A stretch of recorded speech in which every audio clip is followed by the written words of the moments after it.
Hello, everybody. This is The Picture of Dorian Gray by Oscar Wilde. Chapter 1.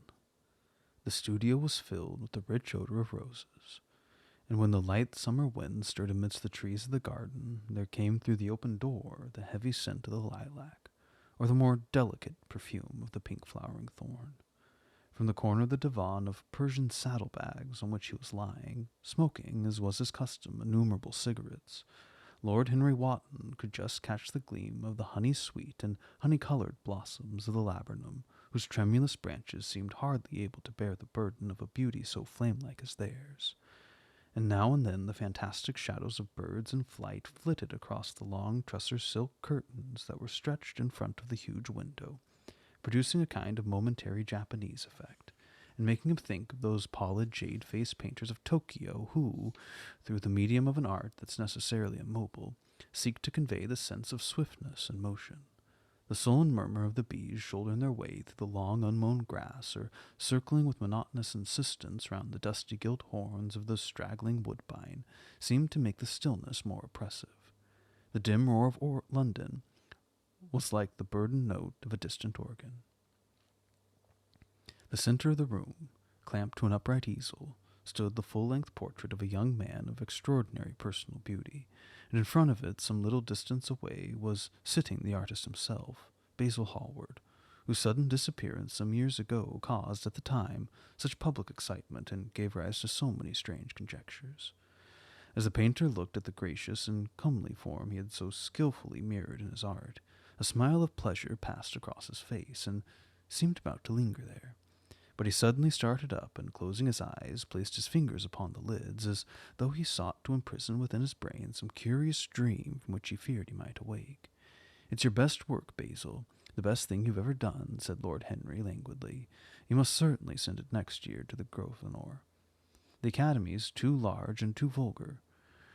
Whenever I've gone there, there have been either so many people that I have not been able to see the pictures, which was dreadful, or so many pictures I have not been able to see the people, which was worse. The Grosvenor was really the only place. I don't think I'll send it anywhere," he answered, tossing his head back in that odd way that used to make his friends laugh at him at Oxford. "No, I won't send it anywhere." Lord Henry elevated his eyebrows and looked at him in amazement through the thin blue wreaths of smoke that curled up in such fanciful whirls from the heavy opium-tainted cigarette. "Not send it anywhere? My dear fellow, why? Have you any reason? What odd chaps you painters are. You do anything in the world to gain a reputation. As soon as you have one, you seem to want to throw it away. It's silly of you, for there's only one thing in the world worse than being talked about, and that's not being talked about. A portrait like this would set you far above all the young men in England, and make the old men quite jealous, if old men were ever capable of any emotion. I know you'll laugh at me," he replied, "but I really can't exhibit it. I've put too much of myself into it." Lord Henry stretched himself out on the divan and laughed. "Yes, I knew you would, but it's quite true all the same. Too much of yourself in it. Upon my word, Basil, I didn't know you were so vain, and I really can't see any resemblance between you, with your rugged, strong face and your coal-black hair, as this young Adonis, who looks as if he were made out of ivory and rose-leaves. Why, my dear Basil, he's a Narcissus, and you, well, of course, you have an intellectual expression and all that, but beauty, real beauty, ends where an intellectual expression begins. Intellect is in itself a mode of exaggeration, and destroys the harmony of any face. The moment one sits down to think, one becomes all nose, or all forehead, or something horrid. Look at the successful men in any of the learned professions. How perfectly hideous they are. Except, of course, in the church. But then in the church they don't think. A bishop keeps saying at the age of 80 what he was told to say when he was a boy of 18, and as a natural consequence he always looks absolutely delightful. Your mysterious young friend, whose name you've never told me, but whose picture really fascinates me, never thinks. I feel quite sure of that. He's some brainless, beautiful creature. We should always be here in winter when we have no flowers to look at, and always here in summer when we want something to chill our intelligence. Don't flatter yourself, Basil. You're not in the least like him." "You don't understand me, Harry," answered the artist. "Of course I'm not like him. I know that perfectly well. Indeed, I should be sorry to look like him. You shrug your shoulders. I'm telling the truth. There's a fatality about all physical and intellectual distinction, the sort of fatality that seems to dog through history, the faltering steps of kings. It's better not to be different from one's fellows. The ugly and the stupid have the best of it in the world. They can sit at their ease and gape at the play. If they know nothing of victory, they are at least spared the knowledge of defeat. They live as we all should, live undisturbed, indifferent, and without disquiet. They neither bring ruin upon others, nor ever receive it from alien hands. Your rank and wealth, Harry, my brains, such as they are, my art, whatever it may be worth, Dorian Gray's good looks, we shall all suffer for what the gods have given us. Suffer terribly. Dorian Gray, is that his name? Asked Lord Henry, walking across the studio towards Basil Hallward. Yes, that's his name. I didn't intend to tell you. Why not? I can't explain. When I like people immensely, I never tell their names to anyone. It's like surrendering a part of them. I've grown to love secrecy. It seems to be the one thing that can make modern life mysterious or marvelous to us. The commonest thing is delightful if one only hides it. When I leave town now, I never tell people where I'm going. If I did, I would lose all the pleasure. It's a silly habit, I dare say, but somehow it seems to bring a great deal of romance into one's life. I suppose you think me awfully foolish about it. Not at all, answered Lord Henry, not at all, my dear Basil. You seem to forget that I'm married, and the one charm of marriage is that it makes a life of deception absolutely necessary for both parties. I never know where my wife is, and my wife never knows what I'm doing. And when we do meet occasionally when we dine together or go down to the Duke's. We tell each other the most absurd stories with the most serious faces. My wife's very good at it, much better, in fact, than I am. She never gets confused over her dates, but I always do. And when she does find me out, she makes no row at all. I sometimes wish she would, but she merely laughs at me. I hate the way you talk about your married life, Harry, said Basil Hallward, strolling towards the door that led into the garden. I believe that if you really are a very good husband, that you are thoroughly ashamed of your own virtues. You're an extraordinary fellow. I never say a moral thing, and you never do a wrong thing. Your cynicism is simply a pose. Being natural is simply a pose, and the most irritating pose I know, cried Lord Henry, laughing. And the two young men went out into the garden together, and ensconced themselves on a long bamboo seat that stood in the shade of a tall laurel bush. The sunlight slipped over the polished leaves. In the grass, white daisies were tremulous. After a pause, Lord Henry pulled out his watch. I'm afraid I must be going, Basil, he murmured. And before I go, I insist on your answering a question I put to you some time ago. What's that? Said the painter, keeping his eyes fixed on the ground. You know quite well. I don't, Harry. Well, I'll tell you what it is. I want you to explain to me why you won't exhibit Dorian Gray's picture. I want the real reason. I told you the real reason. No, you didn't. You said it was because there was too much of yourself in it. Now that's childish. Harry, said Basil Hallward, looking at him straight in the face, every portrait that is painted with feeling is a portrait of the artist, not the sitter. The sitter is merely the accident, the occasion. It is not he who is revealed by the painter, it is rather the painter who on the colored canvas reveals himself. The reason I'll not exhibit this picture is that I am afraid that I have shown it in secret of my own soul. Lord Henry laughed. And what's that? He asked. I'll tell you, said Hallward, but an expression of perplexity came over his face. I'm all expectation, Basil, continued his common companion, glancing at him. Oh, there's really very little to tell, Harry, answered the painter, and I'm afraid you'll hardly understand it. Perhaps you'll hardly believe it. Lord Henry smiled, and leaning down, plucked a pink-petaled daisy from the grass and examined it. I'm quite sure I shall understand it, he replied, gazing intently at the little golden white-feathered disk, and as for believing things, I can believe anything, provided that it's quite incredible. The wind shook some blossoms from the trees, and the heavy lilac blooms with their clustering stars moved to and fro in the languid air. A grasshopper began to chirp by the wall, and like a blue thread a long thin dragonfly floated past on its brown gauze wings. Lord Henry felt as if he could hear Basil Hallward's heart beating, and wondered what was coming. The story's simply this, said the painter after some time. 2 months ago I went to a crush at Lady Brandon's. You know, we poor artists have to show ourselves in society from time to time, just to remind the public that we're not savages. With an evening coat and a white tie, as you told me once, anybody, even a stockbroker, can gain a reputation for being civilized. Well, after I had been in the room about 10 minutes, talking to huge overdressed dowagers and tedious academicians, I suddenly became conscious that someone was looking at me. I turned halfway round and saw Dorian Gray for the first time. When our eyes met, I felt I was growing pale.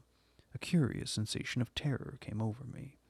I knew that I had come face to face with someone whose mere personality was so fascinating that if I allowed it to do so, it would absorb my whole nature, my whole soul, my very art itself. I didn't want any external influence in my life. You know yourself, Harry, how independent I am by nature. I've always been my own master, had at least always been so till I met Dorian Gray. Then, but I don't know how to explain it to you, something seemed to tell me that I was on the verge of a terrible crisis in my life.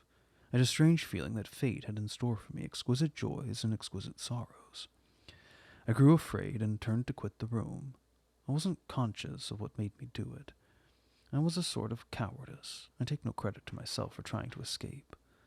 Conscience and cowardice are really the same thing, Basil.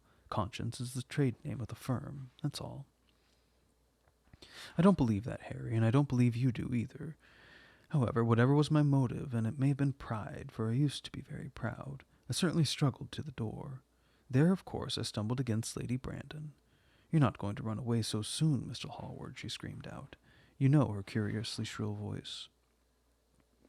"Yes, she's a peacock in everything but beauty," said Lord Henry, pulling the daisy to bits with his long, nervous fingers. "I couldn't get rid of her. She brought me to the royalties, and people with stars and garters, and elderly ladies with gigantic tiaras and parrot noses. She spoke of me as her dearest friend. I'd only met her once before, but she took it into her head to lionize me. I believe some picture of mine had made a great success at the time, and at least had been chattered about in the penny newspapers, which is the 19th century standard of immortality. Suddenly I found myself face to face with a young man whose personality had so strangely stirred me. We were quite close, almost touching. Our eyes met again. It was reckless of me, but I asked Lady Brandon to introduce me to him. Perhaps it was not so reckless after all. It was simply inevitable. We would have spoken to each other without any introduction, I'm sure of that. Dorian told me afterwards. He, too, felt that we were destined to know each other. "And how did Lady Brandon describe this wonderful young man?" asked his companion. "I know she goes in for giving a rapid précis of all her guests. I remember her bringing me up to a truculent and red-faced old gentleman covered all over with orders and ribbons, and hissing into my ear in a tragic whisper which must have been perfectly audible to everybody in the room the most astounding details. I simply fled. I like to find out people for myself, but Lady Brandon treats her guests exactly as an auctioneer treats his goods. She either explains them entirely away, or tells one everything about them except what one wants to know. Poor Lady Brandon, you're hard on her, Harry," said Hallward listlessly. "My dear fellow, she tried to found a salon, and only succeeded in opening a restaurant. How could I admire her? But tell me, what did she say about Mr. Dorian Gray?" "Oh, something like, 'Charming boy. Poor dear mother, and I absolutely inseparable. Quite forget what she does. Afraid he doesn't do anything. Oh, plays piano, or is it violin? Dear Mr. Gray." Neither of us could help laughing, and we became friends at once. "Laughter is not at all a bad beginning for a friendship, and it's far the best ending for one," said the young lord, plucking another daisy. Hallward shook his head. "You don't understand what friendship is, Harry," he murmured, "or what enmity is, for that matter. You like everyone, that is to say, you're indifferent to everyone." "How horribly unjust of you," cried Lord Henry, tilting his hat back and looking up at the little clouds that, like ravelled skins of glossy white silk, were drifting across the hollow turquoise of the summer sky. "Yes, horribly unjust of you. I make a great difference between people. I choose my friends for their good looks, my acquaintances for their good characters, and my enemies for their good intellects. A man cannot be too careful in the choice of his enemies. I've not got one who is a fool. They're all men of some intellectual power, and consequently they all appreciate me. Is that vain of me? I think it's rather vain. I should think it was, Harry. But according to your category, I must be merely an acquaintance. My dear old Basil, you're much more than an acquaintance, and much less than a friend." A sort of brother, I suppose. Oh, brothers, I don't care for brothers. My elder brother won't die, and my younger brothers seem never to do anything else. Harry, exclaimed Hallward, frowning.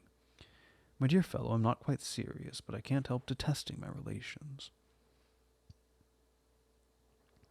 I suppose it comes from the fact that none of us can stand other people having the same faults as ourselves. I quite sympathize with the rage of the English democracy against what they call the vices of the upper orders. The masses feel that drunkenness, stupidity, and immorality should be their own special property, and that if any one of us make an ass of himself, he's poaching on their preserves. When poor Southwark got into the divorce court, their indignation was quite magnificent, and yet I don't suppose that 10% of their proletariat live correctly. I don't agree with a single word that you've said, and what's more, Harry, I feel sure you don't either. Lord Henry stroked his pointed brown beard and tapped the toe of his patent leather boot with a tasseled ebony cane. How English you are, Basil. That's the second time you've made that observation. If one puts forward an idea to a true Englishman, always a rash thing to do, he never dreams of considering whether the idea is right or wrong. The only thing he considers of any importance is whether one believes it or not. Now, the value of an idea has nothing whatsoever to do with the sincerity of the man who expresses it. Indeed, the probabilities are that the more insincere the man is, the more purely intellectual the idea will be, as in that case it will not be colored by either his wants, his desires, or his prejudices. However, I don't propose to discuss politics, sociology, or metaphysics with you. I like persons better than principles, and I like persons with no principles better than anything else in the world. Tell me more about Mr. Dorian Gray. How often do you see him? Every day. I couldn't be happy if I didn't see him every day. He's absolutely necessary to me. How extraordinary. I thought you'd never care for anything but your art. He's all my art to me now, said the painter gravely. I sometimes think, Harry, that there are only two eras of any importance in the world's history. The first is the appearance of the new medium for art, and the second is the appearance of a new personality for art also. When the invention of oil painting was to the Venetians, the face of Antinous was to late Greek sculpture, and the face of Dorian Gray will some day be to me. It's not merely that I paint from him, draw from him, sketch from him. Of course I've done all that, but he's much more to me than a model or a sitter. I won't tell you that I'm dissatisfied with what I've done of him, or that his beauty is such that art cannot express it. There's nothing that art cannot express, and I know that the work I have done since I met Dorian Gray is good work, is the best work of my life. But in some curious way, I wonder, will you understand me? His personality suggested to me an entirely new manner in art, an entirely new mode of style. I see things differently. I think of them differently. I can now recreate life in a way that was hidden from me before, a dream of form and days of thought. Who is it that said that? I forget. But it's what Dorian Gray's been to me, the merely visible presence of this lad, for he seems to be little more than a lad, though he's really over 20. His mere visible presence. I wonder, can you realize what all this means? Unconsciously, he defines for me the lines of a fresh school, a school that is to have in it all the passions of the romantic spirit, all the perfection of the spirit that's Greek, the harmony and soul of body. How much that is. We're in madness to have separated the two, to have invented a realism that's vulgar, an ideality that is void. Harry, if you only knew what Dorian Gray is to me. You remember that landscape of mine, from which Agnew offered me such a huge price, but which I would not part with? It's one of the best things I've ever done, but why is it so? Because while I was painting it, Dorian Gray sat beside me. Some subtle influence passed from him to me, and for the first time in my life I saw in the plain woodland the wonder I'd always longed for and always missed. Basil, it's extraordinary. I must see Dorian Gray. Hallward got up from his seat and walked up and down the garden. After some time he came back. Harry, he said, Dorian Gray is to me simply a motive in art. You might see nothing in him. I see everything in him. He's never more present in my work than when no image of him is there. He's a suggestion, as I have said, of a new manner. I find him in the curves of certain lines, in the loveliness and subtleties of certain colors. That's all. Then why won't you exhibit his portrait? Asked Lord Henry. Because without intending it, I've put into it some expression of all this curious artistic idolatry, of which, of course, I've never cared to speak of him. He knows nothing about it. He shall never know anything about it, but the world might guess it, and I will not bare my soul to their shallow prying eyes. My heart shall never be put under their microscope. There's too much of myself in the thing, Harry, too much of myself. Poets are not so scrupulous as you are. They know how useful passion is for publication. Nowadays a broken heart will run to many editions. I hate them for it, cried Hallward. An artist should create beautiful things, but should put nothing of his own life into them. We live in an age where men treat art as if it were meant to be a form of autobiography. We've lost the abstract sense of beauty. Some day I'll show the world what it is, and for that reason the world shall never see my portrait of Dorian Gray. I think you're wrong, Basil, but I won't argue with you. It's only the intellectually lost who ever argue. Tell me, is Dorian Gray very fond of you? The painter considered for a few moments. He likes me, he answered after a pause. I know he likes me. Of course I flatter him dreadfully. I find a strange pleasure in saying things to him I know I shall be sorry for having said. As a rule, he's charming to me, and we sit in the studio and talk of 1,000 things. Now and then, however, he's horribly thoughtless, and seems to take real delight in giving me pain. Then I feel, Harry, that I've given away my whole soul to someone who treats it as if it were a flower to put in his coat, a bit of decoration to charm his vanity, an ornament for the summer's day. Days in summer, Basil, are apt to linger, murmured Lord Henry. Perhaps you'll tire sooner than he will. It's a sad thing to think of, but there's no doubt that genius lasts longer than beauty. That accounts for the fact that we all take such pains to overeducate ourselves. In the wild struggle for existence, we want to have something that endures, and so we fill our minds with rubbish and facts, in the silly hope of keeping our place. The thoroughly well-informed man, that's the modern ideal. And the mind of the thoroughly well-informed man is a dreadful thing. It's like a bric-a-brac shop, all monsters and dust, and everything priced above its proper value. I think you'll tire first, all the same. Some day you'll look at your friend and he will seem to you a little out of drawing, or you won't like his tone of color or something. You'll bitterly reproach in him in your own heart, and seriously think he's behaved very badly to you. The next time he calls, you'll probably be cold and indifferent. It'll be a great pity, for it will alter you. What you told me is quite a romance of art, one might call it. And the worst of having a romance of any kind is that it leaves one so unromantic. Harry, don't talk like that. As long as I live, the personality of Dorian Gray will dominate me. You can't feel what I feel. You change too often. Ah, my dear Basil, it's exactly why I can feel it. Those who are faithful know only the trivial side of love, and the faithless who know love tragedies. And Lord Henry struck a light on a dainty silver cane, and began to smoke a cigarette, with a self-conscious and satisfied air, as if he had summed up the world in a phrase. There was a rustle of chirruping sparrows in the green lacquer leaves of the ivy, and the blue cloud shadows chased themselves across the grass like swallows. How pleasant it was in the garden, and how delightful other people's emotions were. Much more delightful than their ideas, it seemed to him. One's own soul and the passions of one's friends, those were the fascinating things in life. He pictured to himself with silent amusement the tedious luncheon that he had missed by staying so long with Basil Hallward. Had he gone to his aunt's, he would have been sure to have met Lord Goodbody there, and the whole conversation would have been about feeding the poor and the necessity for model lodging-houses. Each class would have preached the importance of those virtues for whose exercise there was no necessity in their own lives. The rich would have spoken on the value of thrift, and the idle grown eloquent over the dignity of labor. It was charming to have escaped all that. As he thought of his aunt, an idea seemed to strike him.